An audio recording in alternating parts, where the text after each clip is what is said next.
Zbulimi i herë ndryshoi jetën. Mamaja ma tha të vërtetën pas 31 vitesh, në një pasdite të heshtur, kur dritaret ishin gjysmë të hapura dhe era e lehtë e vjeshtës sillte aromën e gjetheve të lagura. Ishte një nga ato momente që duken të zakonshme, por që ndjen në palët se diçka do të ndryshoj për gjithmonë. Nuk e dija ende se fjalët e saj do ta ndanin jetën time në 2 pjesë. Para asaj dite dhe pas saj. Isha ulur përballë saj në kuzhinë. Tavolina e drurit kishte shenja kohe, gërvishtje të vogla, kujtime të heshtura të një jete të thjeshtë. Mamaja po përgatiste çaj, duart I dridheshin lehtë. E njihja aq mirë sa ta kuptoja se diçka nuk shkonte. Ajo nuk ishte nga ato gra që tregojnë dobësi pa arsye. Për 31 vite kishte qenë shtylla ime, njeriu që më rriti vetëm, pa u ankuar kurrë, pa më lënë të ndjej mungesën e babait më shumë se ç'duhej. Duhet të flasim, tha më në fund, pa më parë në sy. Zëri I saj ishte I ulët, por I ngarkuar. U ula më drejt. Në mendje më kaluan 10 skenar. Sëmundje, ndonjë sekret familjar, ndoshta diçka për të kaluarën e saj. Por asgjë nuk më përgatiti për atë që do të dëgjoja. Është diçka që duhet ta dije prej kohësh, por nuk pata forcë. Më thuaj, mami, çfarë ka ndodhur? Ajo mori frymthell, sikur po mblidhte gjithë guximin e një jete. Syti mbushën me lot, por nuk qau. Ishte ajo qetësia e rrezikshme që vjen para një rrëfimi të madh. Babai yt nuk është ai që të kam thënë gjithmonë. E dija që babai im ishte një burr që u largua herët. Një histori e mjegull që mamaja e kishte përmbledhur gjithmonë me pak fjalë. Nuk e kisha njohur kurrë, as nuk kisha kërkuar shumë. Jeta më kishte mësuar të ecja përpara. E di, I thash. Ai u largua. Mamaja tunte kokën ngadalë. Jo, e vërteta është shumë më e komplikuar. Ajo ndaloi, pastaj fjalët I dolën si të prera. Babai yt është presidenti. Koha u ndal. Fjala president më ra në vesh si një goditje e thatë. Mendova se nuk e kisha dëgjuar mirë. Buzëqesha nervozisht. Çfarë? Pyeta, po thuaj duke qeshur. Po bën shaka. Mamaja nuk qeshi. Më pa drejte në sy për herë të parë. Në atë vështrim pash frikë, dhimbje dhe një lodhje që vinte nga dekada heshtjeje. Nuk po bëj shaka. Babai yt është presidenti I këtij vendi. Më ra filxhani nga dora. U thye në 2 sheme, por nuk e dëgjova zhurmën. Gjithçka brenda meje gumëzhinte. Truri po përpiqej të përpunonte fjalët, por ato refuzonin të merrnin kuptim. Kjo është e pamundur, thash. Presidenti ka familje, fëmijë, jetë publike. Unë jam askush. Je biri I tij, tha ajo me qetësi të dhimbshme. Edhe pse ai kur nuk ka mundur ta pranoj publikisht. Unë ngrita në këmbë. Fillova të ecja nëpër kuzhinë, sikur hapësira e vogël të ishte bërë papritur shumë e ngushtë për mendimet e mia. Pse ma thua tani? Pse pas 31 vitesh? Mamaja u ul, sikur pesha e botës t'i kishte rënë mbi shpatulla. Sepse nuk mund ta mbaj më këtë bar. Dhe sepse ai po kërkon të takoj. Ajo fjali më tronditi edhe më shumë se e para. Të më takoj. Tani, pasi ka kaluar gjithë kjo kohë. Mamaja nisi të tregoj dhe fjalët e saj hapën një kapitull të errët së shkuarës. Ajo ishte re atëherë, një vajzë e thjeshtë, studente, kur e kishte njohur atë burr. Nuk ishte president atëherë, por një figurë në ngjitje, ambicioz, karizmatik, me ëndra të mëdha politike. Ajo kishte rënë në dashuri, siç bien njerëzit e rinj, verbërisht. Ai kishte premtuar botën, por bota e tij kishte rregulla të tjera. Kur kishte mbetur shtatzën, gjithçka kishte ndryshuar. Karriera e tij ishte në prag të shpërthimit. Një skandal do ta shkatëronte. Ai nuk e mohoi fëmijën, por I tha se nuk mund ta njihte. Jo tani, jo kur publikisht. Më ofroi para, mbrojtje, heshtje, tha mamaja, por unë zgjodha të rris vetë. Dhe ai? Pyeta me zë të ngjirur. Ai më premtoi se do të kujdesej nga larg, dhe e bëri, në mënyrën e tij. Fillova të kuptoj gjëra që kur nuk I kisha vënë re. Pse kur nuk na kishte munguar asgjë thelbësore? Pse mamaja kishte refuzuar gjithmonë të fliste për të kaluarën? Pse disa dyer ishin hapur pa shumë shpjegime? Por kjo nuk e shlyente mungesën. Nuk e shlyente boshllëkun. Dhe tani, e pyeta, çfarë do ai tani? Mamaja heshti për pak qaste. Është në fund të mandatit të tij. Është plakur dhe ka frikë se do të ikë nga kjo botë pa të njohur. Kjo më zemëroi. Pra, pas 31 vitesh, kur I duhet qetësi shpirtërore, kujtohet për mua. Mamaja u ngrit dhe më vuri dorën në krah. Nuk po e justifikoj, birë. Vetëm po të tregoj të vërtetën. Vendimi është yti. Atë natë nuk fjeta. Qëndrova zgjuar, duke parë tavanin, duke menduar për jetën time. Për çdo herë që kisha pyetur veten se kush isha nga vija. Tani papritur, gjaku im ishte i lidhur me njeriun më të fuqishëm të vendit. Në mëngjes qyteti duke i njëjtë, por unë jo. Çdo poster politik, çdo lajm në televizor më dukej personal. Fytyra e tij ishte kudo, dhe për herë të parë e pash me sy tjetër. I ngjante pasqyrës sime në disa linja të fytyrës, në shikim. E kuptova se jeta ime nuk do të ishte më kurrë e thjesht. Një sekret 31 vjeçar kishte dalë në dritë. Dhe pas tij fshihej një stuhi. Dhe kjo ishte vetëm fillimi. Hija e presidentit. Ditët pas rrëfimit të mamas kaluan si në mjegull. Çdo mëngjes gjohesha me të njëjtën ndjesi. Sikur jeta që kisha jetuar deri dje nuk më përkiste më.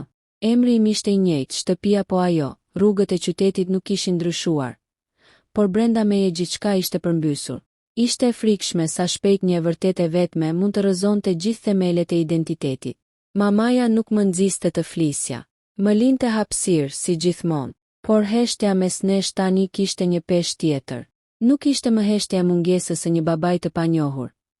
Ishte heshtja e një sekreti që kishte marrë frymë mes nesh për 31 vite. Në ditën e tretë, ajo më zgjati një zarf. Ai e di që e di tani, tha qetë, dhe më kërkoi ta jap këtë vetëm nëse je gati. E mora zarfin me duar që më dridheshin.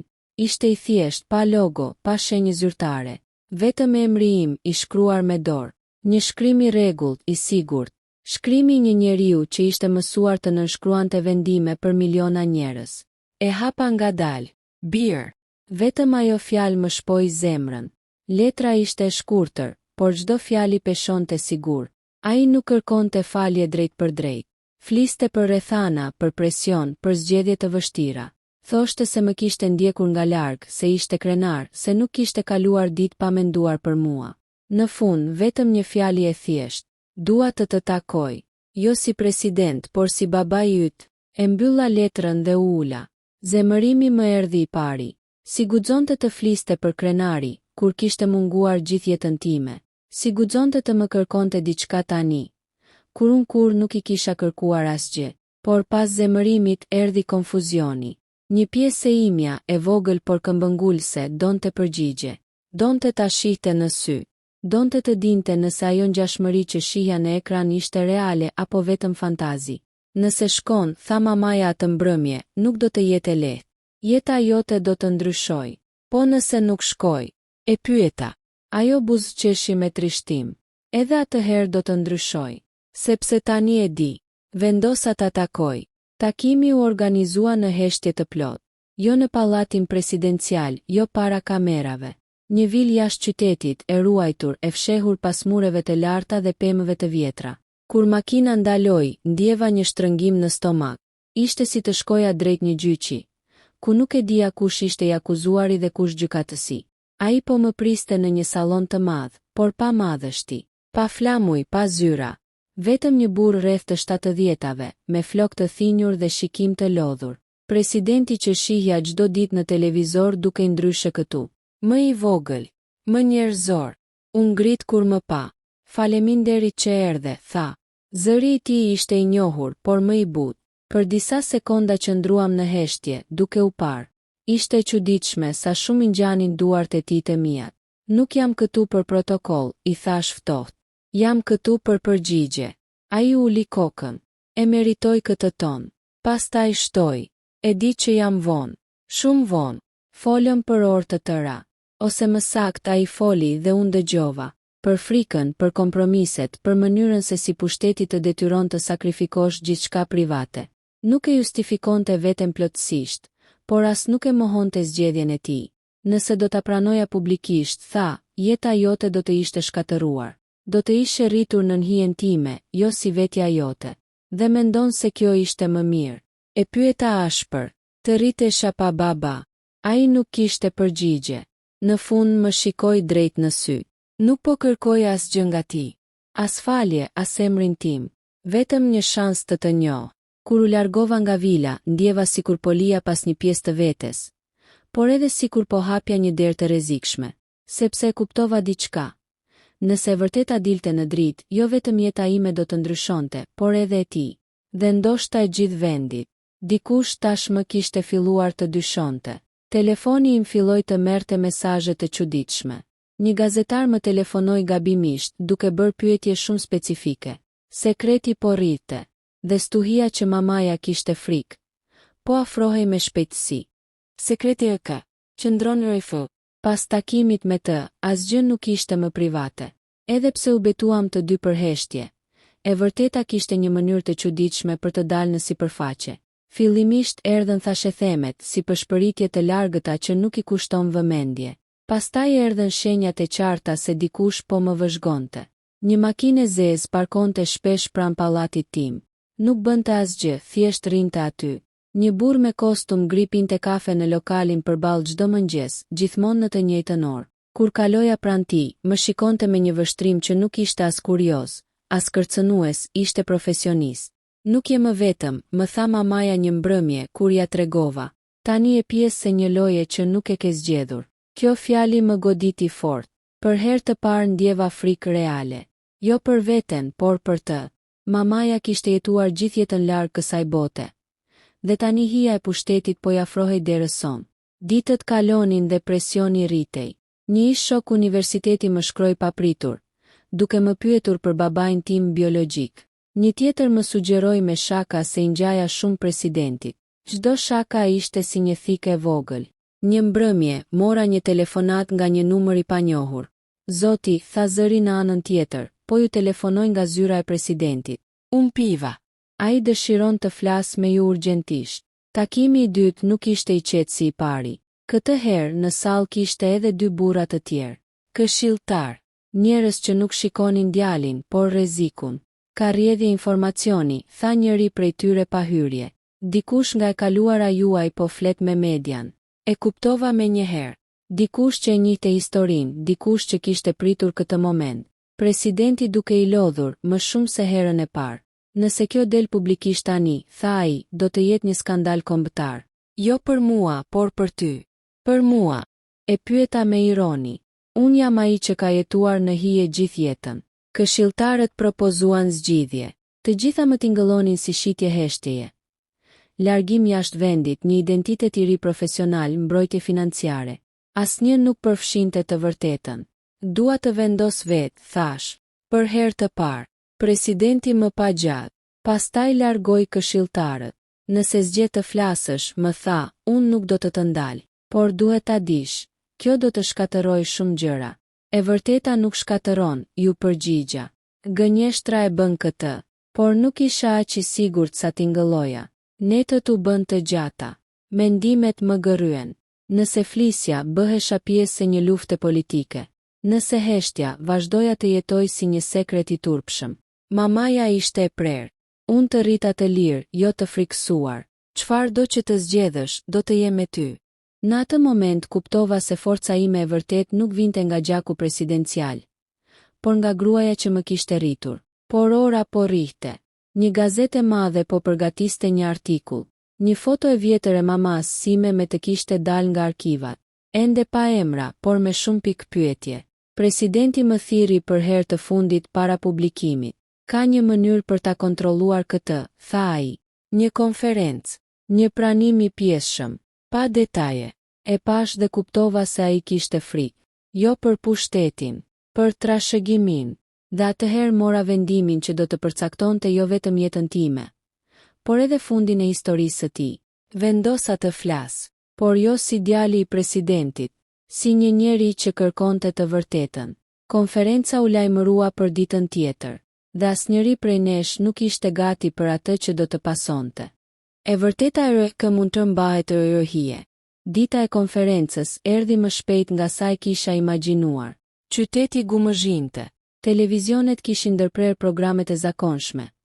Portalet online e numëronin minutat, rrjetet sociale zjenin nga thashethemet. Askush nuk e dinte saktësisht çfarë do të thuhej, por të gjithë ndjenin se diçka e madhe po afrohej. U zgjova herët. Mamaja ishte zgjuar para meje, po pinte kafe në heshtje e veshur thjesht si gjithmonë.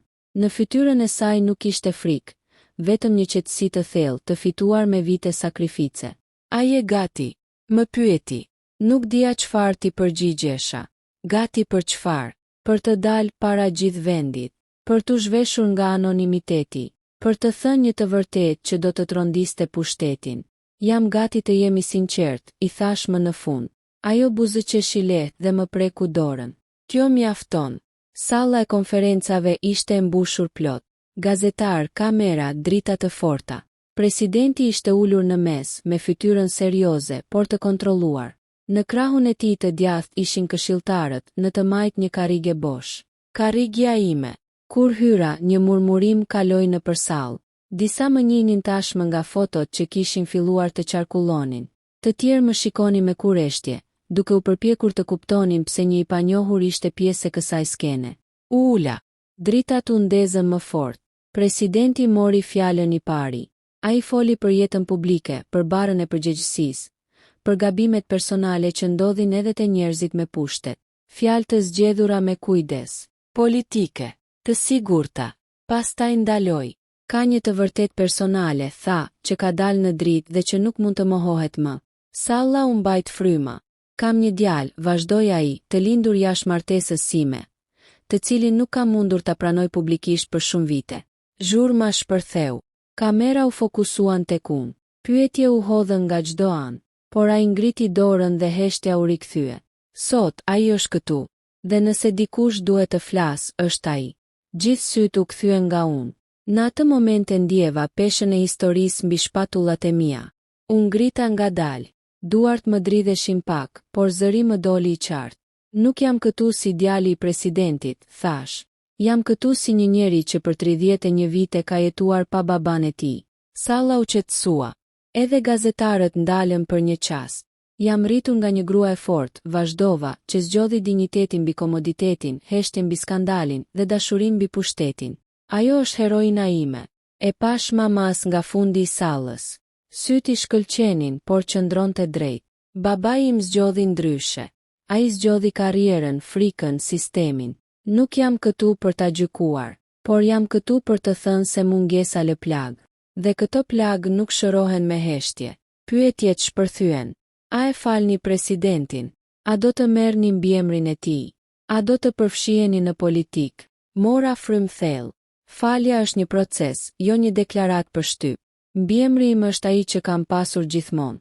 Dhe politika nuk është trashëgimi gjaku, por zgjedhje personale. Presidenti më shikonte me një përzierje dhimbjeje dhe lehtësimi. Për herë të parë e pash si një burr të thyer, jo si një figurë pushteti. Konferenca përfundoi mes kaosit. Lajmi pushtoi çdo ekran. Disa më panë si viktim, të tjerë si rrezik, disa si simbol. Unë ndihesha thjesht I lodhur. Ditët që pasuan ishin të vështira.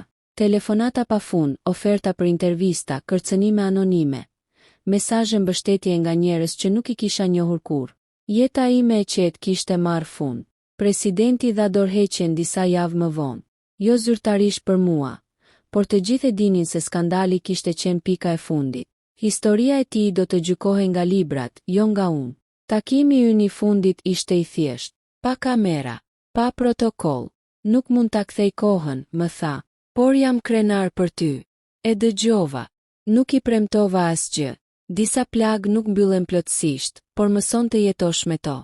Sot, jeta ime nuk është më e njëjtë, por është e imja, e ndërtuar mbi të vërtetën, jo mbi sekretin. Dhe nëse ka diçka që ka mësuar nga kjo histori, është kjo. Pushteti mund të fshejë gjithçka për një kohë, por e vërteta gjithmonë gjen rrugën e saj.